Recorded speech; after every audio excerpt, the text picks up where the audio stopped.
Jack's family cabin had always been his escape from the chaos of everyday life. Nestled deep in the Appalachian Mountains, it stood like a steadfast sentinel, surrounded by dense pine forests and overlooking a serene, glassy lake. He loved its weathered wooden frame, the creak of the floorboards, and the way the morning sunlight filtered through the heavy curtains. It was a place where time seemed to stand still, offering him the peace and solitude he craved. As his old truck bumped along the gravel road leading to the cabin, Jack couldn't help but notice how quiet the area seemed. Normally, the sounds of chirping birds and rustling leaves greeted him long before he arrived. Today, the air was strangely heavy, and an unnatural stillness hung over the landscape. Dismissing it as his imagination, he parked the truck and grabbed his gear. When Jack unlocked the cabin door and stepped inside, a wave of unease washed over him. Something was off. He had left the cabin empty the previous summer, yet it didn't feel abandoned now. The air smelled faintly of lavender and something metallic, and there was a subtle warmth, as though someone had been there recently. His eyes scanned the room. The bed, which he had left bare, was now neatly made with a quilt he didn't recognize. The small kitchenette was impeccably organized, with fresh produce in the basket on the counter and clean dishes stacked by the sink. On the wooden coffee table lay a small stack of books. Jack leaned closer, furrowing his brow as he read the titles: Cosmic Phenomena, A Guide to the Unknown, The Fabric of Space-Time, and Alien Civilizations, Myth or Reality? What the hell? Jack muttered to himself, flipping through one of the books. It was filled with dense, technical jargon that went well beyond his understanding. Whoever had been staying here wasn't just an idle vacationer. They were studying something big. A faint sound interrupted his thoughts, a rustling noise coming from outside. He froze, his heart pounding. Grabbing a flashlight and his old hunting knife from the shelf, he cautiously stepped onto the porch. The moonlight illuminated the clearing around the cabin, but everything seemed still. Too still. Is someone out there? Jack called, his voice firm but edged with uncertainty. There was no response. Only the faint whisper of the wind through the trees. After a moment, he turned back inside, bolting the door behind him. He decided to check the rest of the cabin, moving from room to room. In the closet, he found something that made him pause, a piece of shimmering fabric hanging from the rack. It was soft and smooth, unlike anything he had ever touched before, and it seemed to glow faintly under the dim light. Jack sat on the edge of the bed, staring at the fabric in his hands. Questions swirled in his mind. Who had been living here? Why did they leave so suddenly? And, more importantly, would they come back? As the night deepened, Jack couldn't shake the feeling that he was being watched. He double-checked the locks on the doors and windows before settling into the armchair with his knife within reach. Sleep eluded him as he listened to the unfamiliar quiet of the mountains, wondering what secrets the cabin and its mysterious visitor were hiding. The morning sun barely pierced the thick canopy of trees as Jack sat on the cabin porch, nursing a mug of strong coffee. Despite his restless night, his senses were sharp, every sound in the forest drawing his attention. He couldn't stop thinking about the shimmering fabric he'd found, and the signs of an unknown inhabitant in his cabin. Something or someone had been here, and Jack was determined to figure out who or what. As the day wore on, Jack busied himself with repairs around the cabin. A loose floorboard here, a stuck window there, anything to keep his mind occupied. But even as he worked, his eyes kept drifting to the edge of the woods. The feeling of being watched lingered, an almost tangible presence that he couldn't shake. That evening, as the sun dipped below the horizon and the forest shadows grew longer, Jack decided to explore the surrounding area. If someone had been living in his cabin, they might have left tracks. Armed with a flashlight and his hunting knife, he ventured into the woods. The forest was eerily silent, the usual chirping of crickets and rustling of leaves replaced by an oppressive quiet. Jack scanned the ground, searching for footprints or any sign of recent activity. About 20 yards from the cabin, he found something, a faint, almost otherworldly glow emanating from a patch of grass. He knelt down to inspect it and found a cluster of small, crystalline objects embedded in the soil. They looked like shards of glass, but felt warm to the touch. Jack pocketed them, his curiosity growing. As he stood, a rustling sound behind him made his heart skip a beat. He spun around, flashlight beam cutting through the darkness. There, in the distance, was a figure. Tall and slender, it moved with an almost ethereal grace, the faint moonlight catching on what appeared to be silver hair. Jack called out instinctively, his voice steady despite the pounding of his heart. "Hey! Who's there?" The figure froze for a moment before darting deeper into the woods. Jack hesitated only briefly before giving chase, his adrenaline driving him forward. The figure was fast, impossibly fast, weaving through the trees like a shadow. Jack stumbled over roots and rocks, struggling to keep up. Just when he thought he had lost them, he caught a glimpse of the figure slipping behind a large boulder. Approaching cautiously, Jack rounded the boulder with his flashlight raised. But there was no one there. The air felt strange, charged with an almost electric energy, and the ground where the figure had stood seemed to shimmer faintly, as if heat waves were rising from it. Jack ran his hand over the spot, but there was nothing unusual to the touch. Frustrated and more than a little unnerved, Jack made his way back to the cabin. His mind raced with possibilities. Was it a person? An animal? Something else entirely? The way the figure moved, its unnatural speed and grace, didn't seem human. And that shimmering glow. Back at the cabin, Jack examined the crystalline shards he had found. They didn't look like any natural mineral he'd seen before. When he held one up to the light, it refracted in a way that created tiny, iridescent rainbows. It hummed faintly in his hand, a vibration so subtle he wondered if he was imagining it. As he sat at the table, turning the shard over in his fingers, a sudden realization struck him: whoever or whatever that figure was, it had been living in his cabin. It had been studying something. And now, it was watching him. That night, Jack stayed up late, staring out the window into the darkness. The woods felt alive in a way they never had before, filled with secrets he was only beginning to uncover. Somewhere out there, his uninvited guest was hiding, and Jack knew this was only the beginning. The night passed in restless unease, every creak of the cabin or whisper of wind in the trees setting Jack's nerves on edge. When dawn finally broke, it brought with it a tentative calm. Jack decided to take action. He wasn't going to let himself be a passive observer in whatever strange situation had overtaken his sanctuary. His first step was to investigate the cabin more thoroughly. If someone had been living here, they must have left clues. Pulling on a jacket, Jack combed through every corner, searching for anything he might have missed. Under the bed, tucked neatly against the wall, he found a small, metallic cylinder about the size of a flashlight. It was smooth and seamless, with no visible buttons or openings. As Jack held it, the object began to hum faintly, its surface warming in his hand. "What the hell are you?" Jack murmured, turning it over.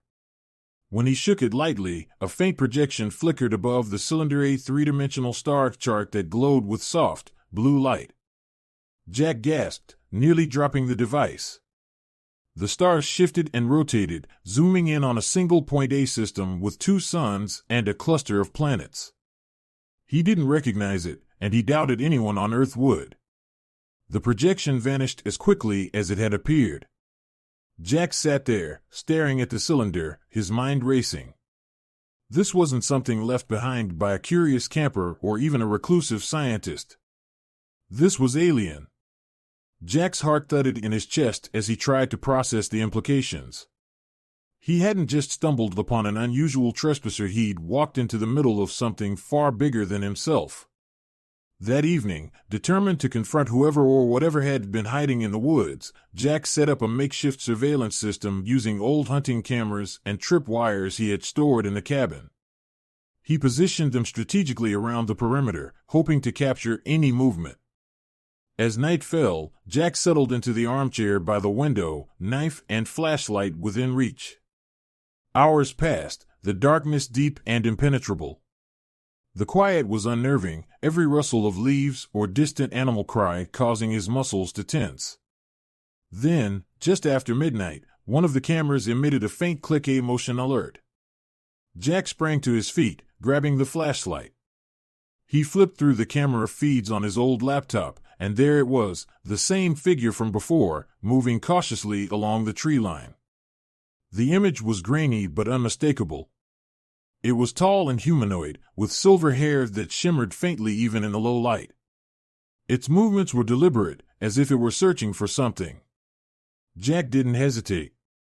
He grabbed the metallic cylinder, his flashlight, and his knife, and stepped out into the cold night.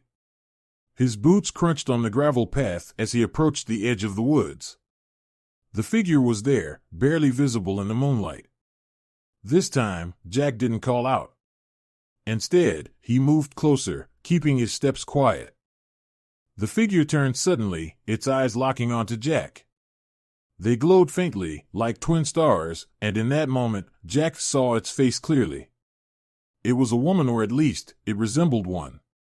Her features were sharp and elegant, her skin faintly luminescent, as though it absorbed and reflected the moonlight. For a moment, they both froze, staring at each other. Then, without warning, she bolted. "Wait!" Jack shouted, his voice echoing through the trees. He sprinted after her, his flashlight beam bouncing wildly. She moved with an otherworldly speed, but Jack noticed she wasn't trying to vanish completely, she was leading him. They reached a clearing, and Jack skidded to a stop. In the center stood a structure partially hidden by foliage. It was sleek and metallic, shaped like a teardrop, with faintly glowing seams. The air around it crackled with energy, and Jack could feel the hair on his arms standing on end. The woman stood by the structure, her silver hair catching the moonlight like a halo. She raised her hand, and Jack stopped in his tracks, sensing the gesture wasn't a threat but a plea. "You live here?" Jack asked, his voice barely above a whisper. The woman tilted her head, her glowing eyes steadying him. Then she pointed to the metallic cylinder in Jack's hand. He held it up, and she nodded slowly. She stepped closer, cautiously, her movements fluid and deliberate. Jack didn't move, letting her approach. Finally, she spoke. Her voice was soft, melodic, and laced with an unfamiliar accent. "You found this?" Jack nodded. "Who are you? What are you?" She hesitated, as though searching for the right words. "Scientist," she said at last. "Explorer. My ship, broken. I stay here." Her voice faltered, and she gestured to the cabin. Jack's mind reeled. He wanted to ask 1,000 questions, but the look in her eyes stopped him. There was a mix of fear and hope there, a vulnerability that made him pause. "You don't have to hide," Jack said softly. "I can help you." The woman tilted her head again, considering his words. Then, with a faint smile, she turned and disappeared into the glowing ship. The door sealed shut behind her, leaving Jack standing in the clearing, the metallic cylinder warm in his hand and his heart racing with the realization that his life would never be the same. The following days passed in a surreal blur. Jack couldn't stop thinking about the woman or the alien he had met. He spent hours sitting on the porch, staring at the edge of the woods, hoping she would return. The metallic cylinder she'd reacted to sat on the table inside the cabin, its enigmatic hum filling the quiet air.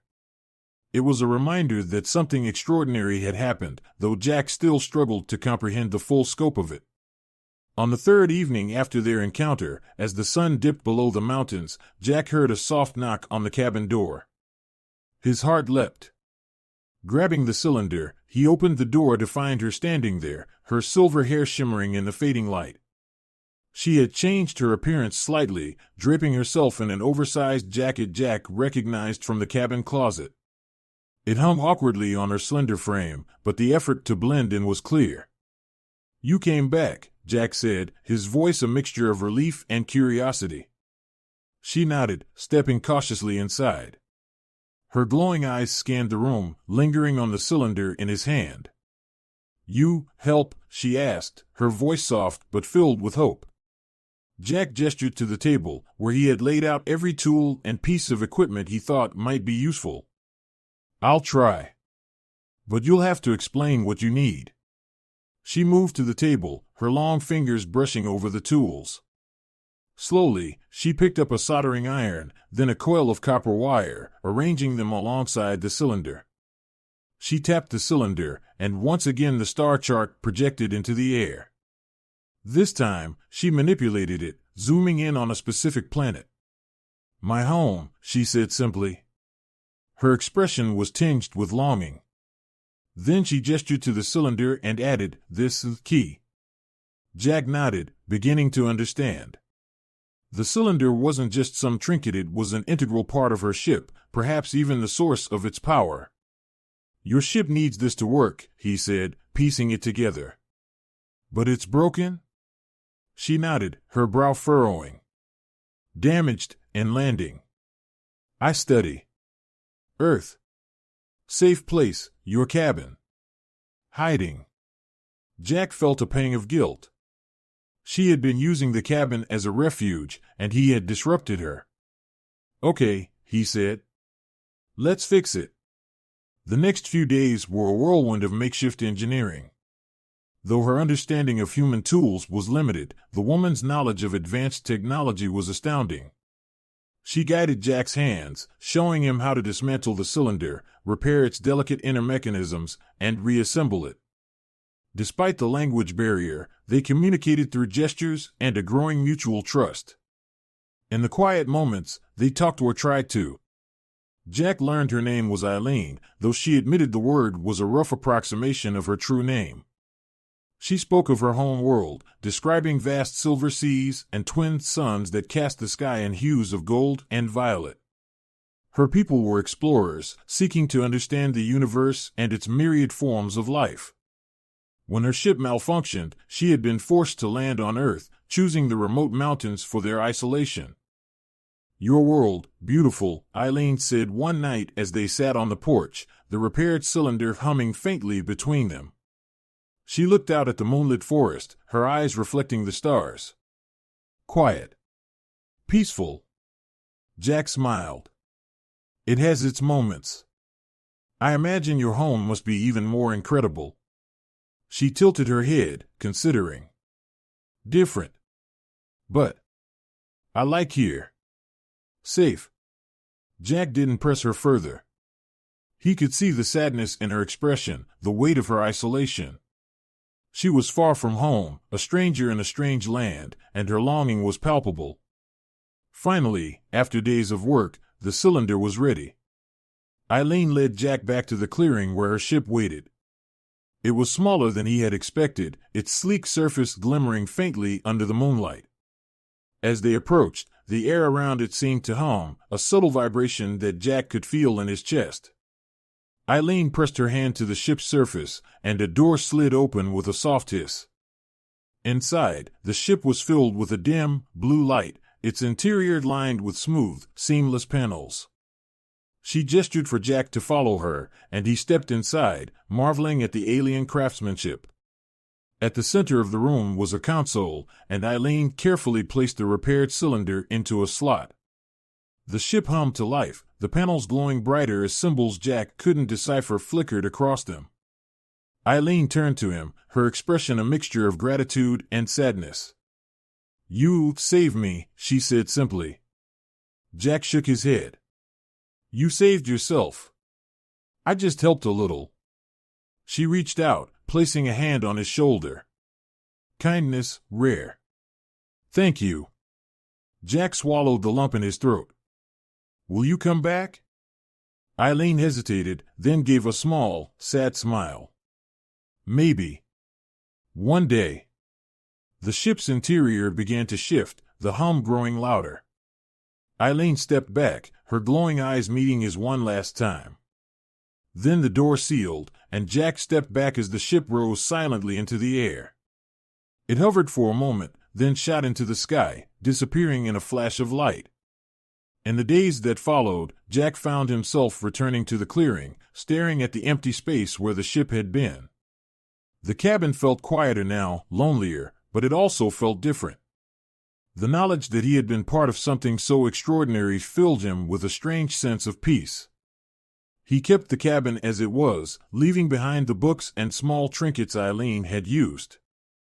It became a sanctuary not just for him, but a reminder that the universe was vast and full of surprises.